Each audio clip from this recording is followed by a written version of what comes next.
Le 25 octobre 2025, la Côte d'Ivoire organise sa prochaine élection présidentielle. Alassane Ouattara, au pouvoir depuis 2010, brigue un 4e mandat controversé face à son ancien rival Laurent Gbagbo, qui tente de revenir sur la scène politique après 15 ans d'absence. Pour Laurent Gbagbo, cette candidature d'Ouattara constitue une horreur constitutionnelle, une atteinte grave à l'état de droit. Selon International Crisis Group, cette candidature controversée et l'exclusion des principaux opposants alimentent les tensions dans un pays encore marqué par la crise post-électorale de 2010 à 2011. Cette confrontation entre deux géants de la politique ivoirienne révèle des enjeux qui dépassent largement la rivalité personnelle. Analysons ensemble les mécanismes de cette bataille politique majeure. Laurent Gbagbo, 80 ans, ancien président de 2000 à 2011, tente un comeback politique spectaculaire. Candidat déclaré du Parti des peuples africains Côte d'Ivoire, PPAC, il fait face à des obstacles juridiques majeurs. Malgré sa grâce présidentielle d'août 2022, l'ancien président demeure écarté du processus électoral, radié de la liste électorale définitive pour la présidentielle de 2025. Cette exclusion administrative illustre la complexité du système politique ivoirien où le passé judiciaire continue d'influencer les droits civiques. Lors d'un meeting à Abidjan, Gbagbo a plaidé pour que le scrutin soit organisé de façon juste et dans la paix, signalant sa volonté de normaliser sa position politique tout en dénonçant ce qu'il perçoit comme des entraves institutionnelles. Cette exclusion de Gbagbo révèle un paradoxe. Comment un système démocratique peut-il exclure un ancien chef d'État gracié ? Cette question soulève des interrogations sur l'égalité des candidats et la liberté électorale. Si vous trouvez cette analyse pertinente, n'hésitez pas à liker cette vidéo. Cela nous aide à comprendre quel sujet vous intéresse le plus en géopolitique africaine. Abonnez-vous pour ne manquer aucune de nos analyses sur l'actualité africaine. Et dites-moi en commentaire si vous voulez que Ouattara soit élu 4e fois président de la Côte d'Ivoire. Alassane Ouattara, 82 ans, président depuis 2010, candidate pour un 4e mandat consécutif. Cette décision relance un débat constitutionnel déjà explosif en 2020. Ouattara et ses soutiens font valoir que la réforme constitutionnelle de 2016 avait remis les compteurs à zéro, l'autorisant légalement à se présenter. Cette interprétation, validée par le Conseil constitutionnel ivoirien, reste fortement contestée. Voici les arguments juridiques en présence. Position pro-Ouattara. La nouvelle constitution de 2016 constitue un nouveau cycle démocratique. Position de l'opposition. Aucune réforme ne peut contourner le principe de limitation des mandats présidentiels. Le débat sur la légitimité d'un 4e mandat n'est pas nouveau. Déjà en 2020, sa décision de briguer un 3e mandat avait suscité une vive polémique et fait au moins 85 morts. Cette problématique des mandats infinis touche plusieurs pays africains, de la Guinée de Condé au Cameroun de Biya. La Côte d'Ivoire devient un test démocratique continental. Plusieurs milliers de militants se sont rassemblés dans les rues d'Abidjan à l'appel du PDCI et du PPACI pour protester contre la candidature du président sortant et réclamer la réinscription de plusieurs dirigeants d'opposition. Cette mobilisation révèle 3 dynamiques cruciales. 1. L'alliance tactique de l'opposition.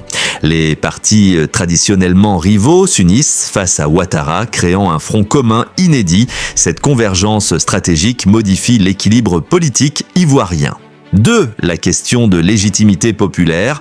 Le PPACI de Gbagbo appelle les Ivoiriens à se préparer à défendre la Constitution, transformant le débat électoral en enjeu constitutionnel. 3e, le test de la mobilisation. Ces manifestations mesurent la capacité de l'opposition à mobiliser face à un pouvoir installé depuis 15 ans. Ouattara contrôle l'appareil d'État, les médias publics et dispose d'un avantage financier considérable.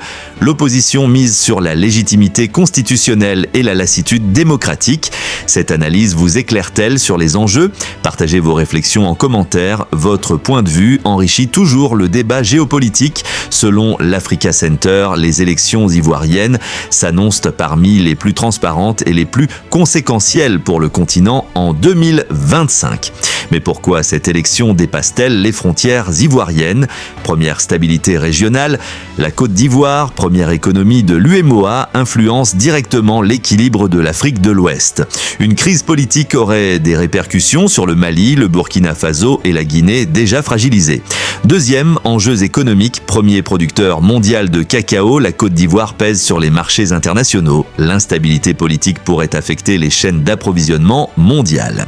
Troisième test démocratique continental, cette élection teste la capacité africaine à gérer les transitions démocratiques sans violence dans un contexte de montée des coups d'État régionaux.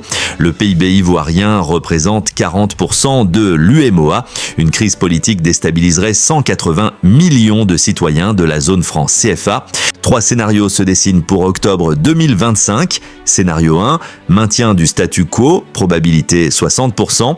Ouattara l'emporte, l'opposition conteste, tension contrôlée. La communauté internationale valide le processus malgré les critiques. Scénario 2, escalade contrôlée, probabilité 30%. Manifestation massive, négociation in extremis, report éventuel ou compromis politique. La CEDEAO joue un rôle de médiation. Scénario 3, crise majeure, probabilité 10%, rejet massif des résultats, violence généralisée, intervention internationale possible, répétition du scénario de 2010 à 2011. Selon International Crisis Group, le pouvoir et l'opposition peuvent encore agir pour ne pas répéter les erreurs du passé. La confrontation Gbagbo-Ouattara pour 2025 cristallise des enjeux qui dépassent largement la rivalité personnelle.